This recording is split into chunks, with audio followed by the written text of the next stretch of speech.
My name is James Jimmy Patterson, and I'm 75 years old. For 50 years, I've carried a secret from Vietnam that's eaten me alive every single day. In 1969, I made a promise to my dying buddy in the jungles of Cambodia. A promise I broke. A promise that cost an innocent family everything they had.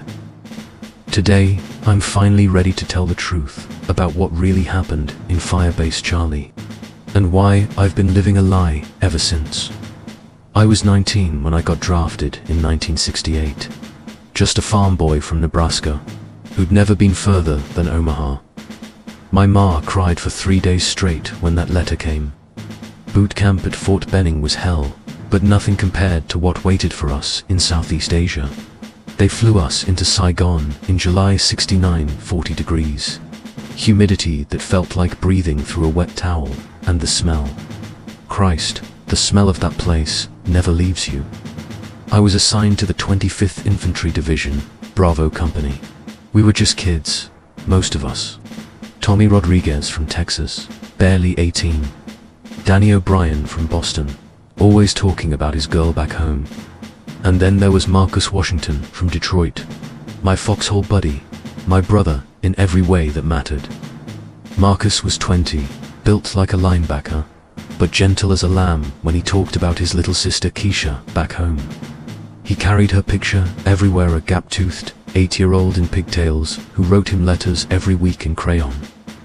"When I get home, Jimmy," he'd say, cleaning his M16 in the dim light of our bunker, "I'm gonna buy Keisha the biggest bicycle you ever seen.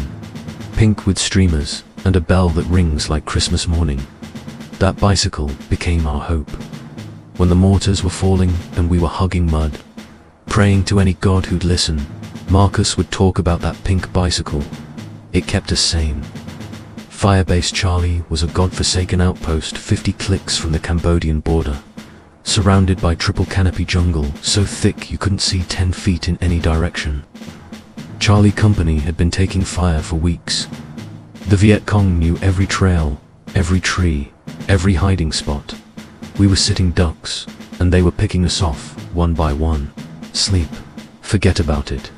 You'd doze off and wake up to incoming rockets, guys screaming, the world exploding around you. I'll never forget the smell of that place, cordite, diesel fuel, unwashed bodies, and something else.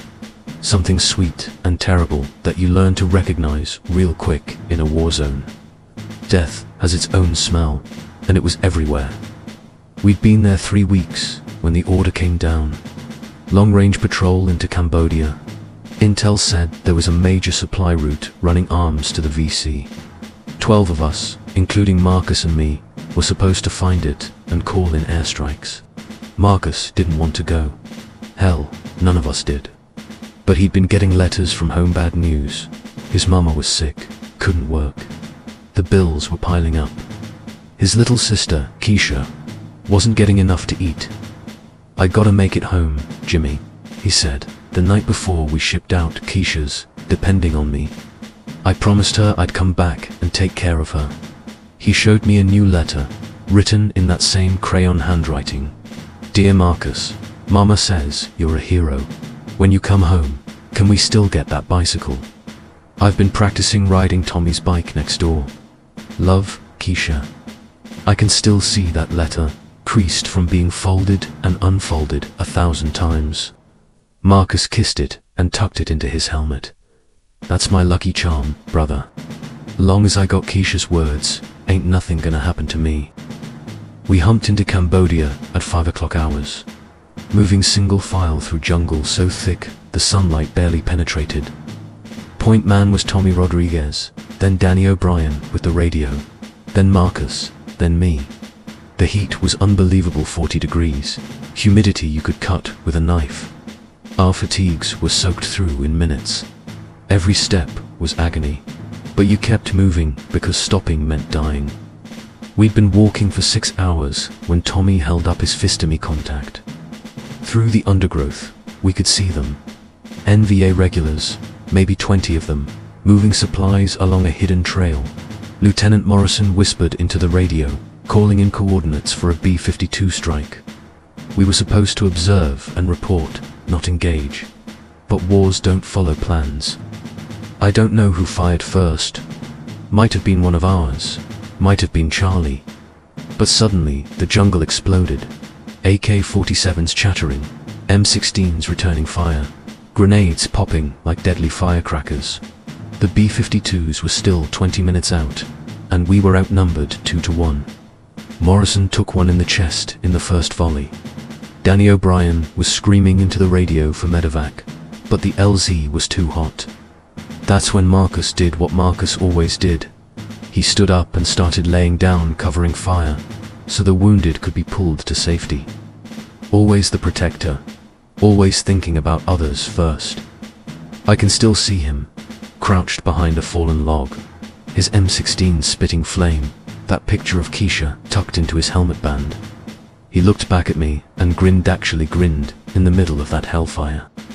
Tell Keisha her big brother's still fighting for that bicycle, he shouted over the gunfire. Those were the last words Marcus Washington ever spoke. The RPG came out of nowhere. 1 second, Marcus was there, laying down suppressing fire. The next second, there was just smoke and screaming and pieces of my best friend scattered across the jungle floor. I crawled to him through the gunfire. Stupid, probably, but I had to reach him. Had to try. Most of him was gone. But he was still conscious, still trying to talk. Blood was pouring out of his mouth. But his eyes were clear, focused. He grabbed my shirt with what strength he had left and pulled me close. "Jimmy," he whispered, "the money, My pay. It's in my locker back at base. Combat pay, hazard pay, everything I saved.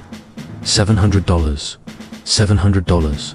Doesn't sound like much now, but in 1969, that was Keisha's bicycle and a year's worth of groceries and maybe even some help with the medical bills. Promise me," he said, blood trickling from the corner of his mouth. "Promise me you'll get that money to Keisha. Tell her Marcus kept his promise about the bicycle." I held his hand as he died.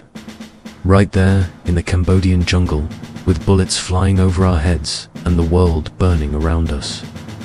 I watched the light go out of my best friend's eyes. "I promise, Marcus," I whispered. "I'll get the money to Keisha. I'll tell her about the bicycle. I promise."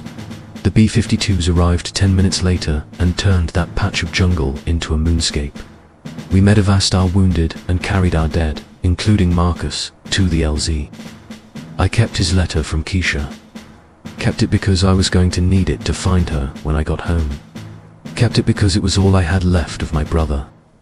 Back at Firebase Charlie, I went straight to Marcus's locker. $732 in military scrip and cash. Everything he'd saved for his little sister. I also found something else, a half-finished letter to Keisha. In Marcus's careful handwriting. "Dear little sister, I found the perfect bicycle for you. Pink, like you wanted, with a bell and streamers and everything. Soon as I get home, we're going to the store together and..." He never finished it. I had 2 months left on my tour.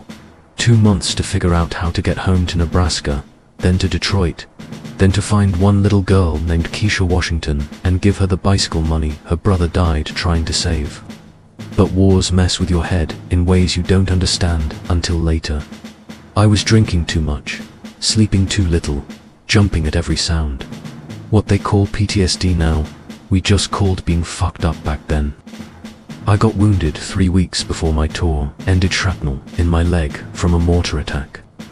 Nothing serious, but enough to get me medevaced to Japan, then stateside to a VA hospital in California. That's where I met Linda. Beautiful nurse, kind eyes, gentle hands. She helped me through the physical therapy, the nightmares, the sweats. We fell in love in that hospital ward, surrounded by broken soldiers trying to put their lives back together. Linda was from California. Her family was there, her life was there. When I got discharged, I had a choice. Go back to Nebraska and track down Keisha Washington, or start a new life with the woman I loved. The money was burning a hole in my duffel bag. $732 that belonged to an 80-year-old girl in Detroit. But I was scared. Scared of what I'd find, scared of having to tell the little girl that her hero brother was never coming home. So I told myself I'd do it later. Next month, next year, when I was stronger, when I had my head straight. Linda and I got married in 1971, bought a little house in San Diego with a white picket fence and a lemon tree in the backyard. I got a job with the post office, steady work, good benefits, and Marcus's money. I put it in a savings account, telling myself I was keeping it safe for Keisha.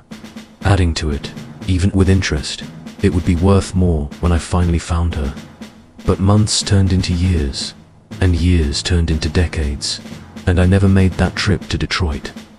Linda and I had 2 kids, Sarah and Michael. Good kids, smart kids. I tried to be the father Marcus never got to be to Keisha.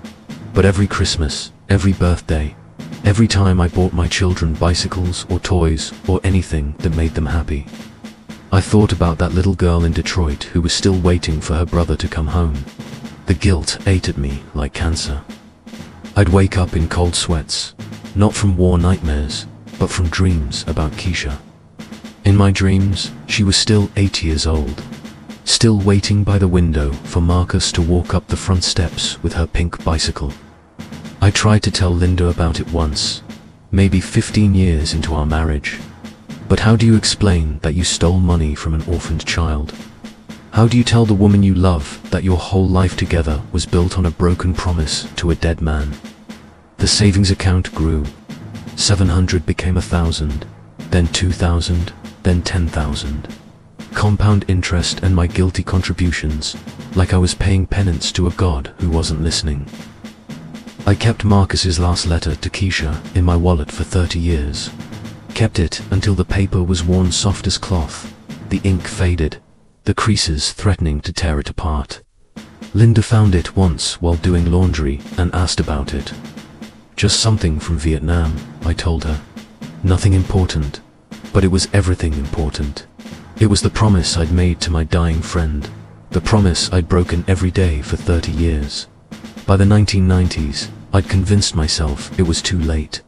Keisha would be in her 30s, probably married with kids of her own. What would be the point of showing up with money and apologies 3 decades too late? Then Linda got sick. Cancer, aggressive and merciless. I spent 2 years watching the love of my life waste away. And with every day that passed, I thought about Marcus dying in that jungle, about promises and time and all the things we leave undone. Linda passed in 2018.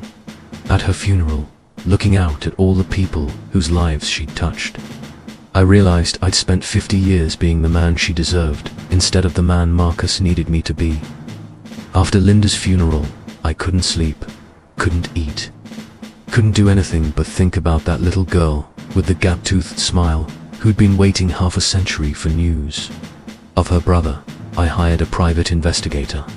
Cost me $3,000, but money didn't matter anymore. I needed to know what happened to Keisha Washington from Detroit. What he found broke my heart all over again. Keisha's mother had died in 1975, 6 years after Marcus shipped out to Vietnam. Keisha, then 14, went into foster care. Bounced from home to home, never adopted, never found a permanent family.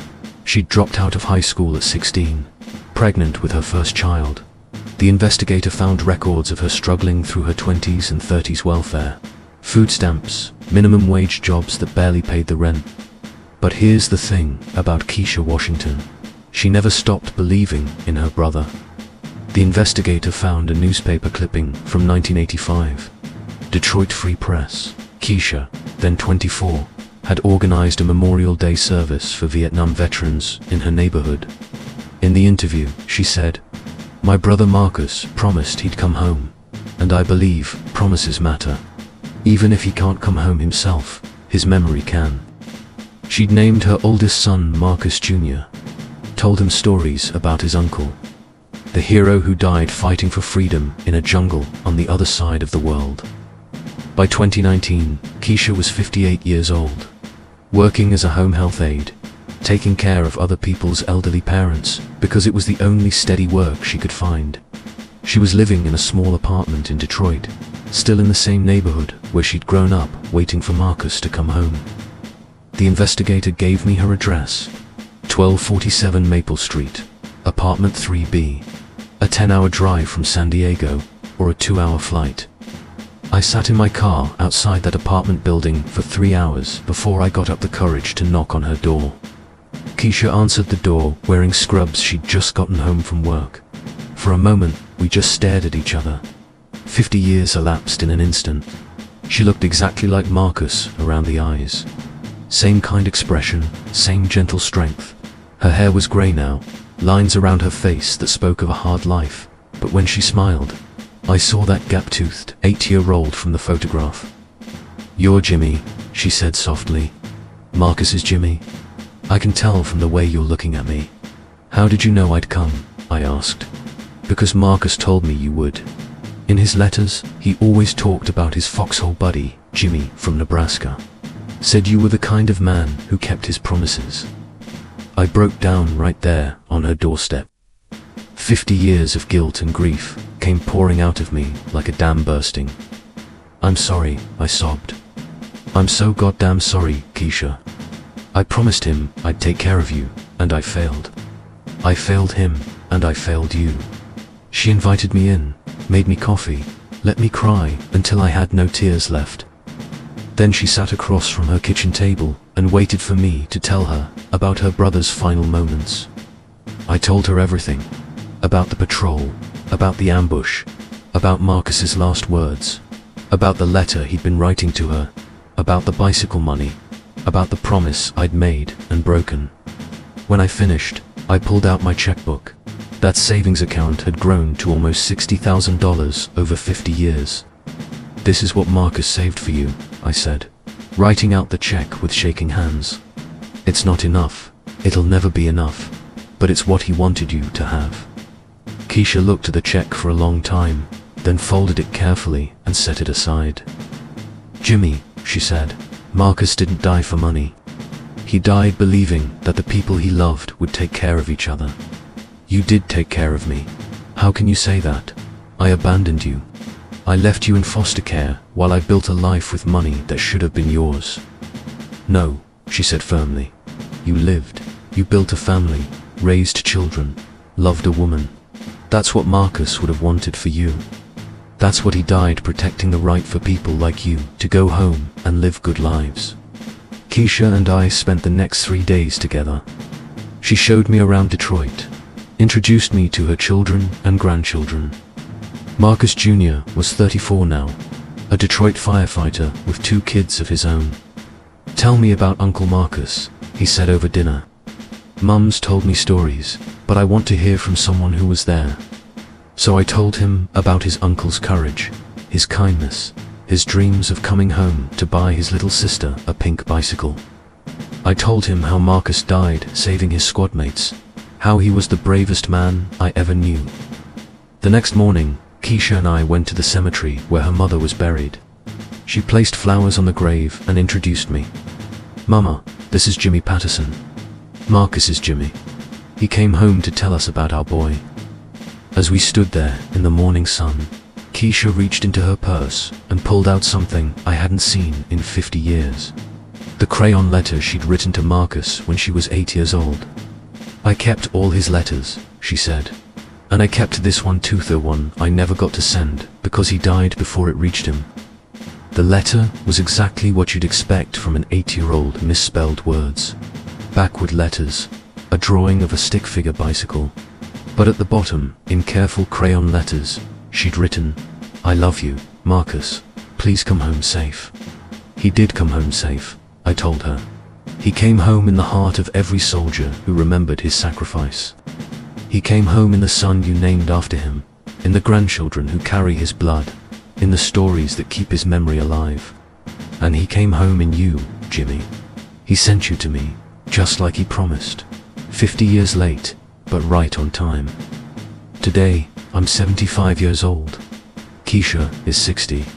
We talk every week now, and I visit Detroit twice a year. She's like the sister I never had, and I'm the brother Marcus would have been if he'd made it home.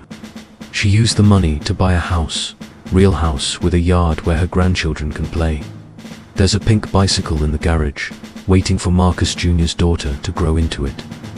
Uncle Marcus's bicycle, Keisha calls it. The one he promised me when I was 8. Better late than never. I keep Marcus's purple heart on my mantle now, next to a photo of him and Keisha and me, taken the day before he shipped out to Vietnam. 3 young people who had no idea how much the world was about to change. The guilt is still there. It always will be, but it's different now. Instead of eating me alive, it reminds me to keep the promises I make while I still can. I volunteer at the VA hospital now, talking to young veterans coming home from Iraq and Afghanistan. I tell them Marcus's story, and I tell them about promises, and I tell them that it's never too late to do the right thing. Marcus Washington died in a jungle in Cambodia on July 23, 1969. He was 20 years old. He died believing that his foxhole buddy would take care of his little sister, and eventually, after 50 years of failing, I finally did. Some promises take a lifetime to keep. But a promise made to a dying friend, a promise made in love and sealed with blood, that's a debt that never expires. If you're carrying guilt about something you should have done, someone you should have helped, some promise you should have kept, it's not too late. It's never too late to do right by the people we love. Marcus, brother, I finally kept our promise. Keisha got her bicycle. Welcome home.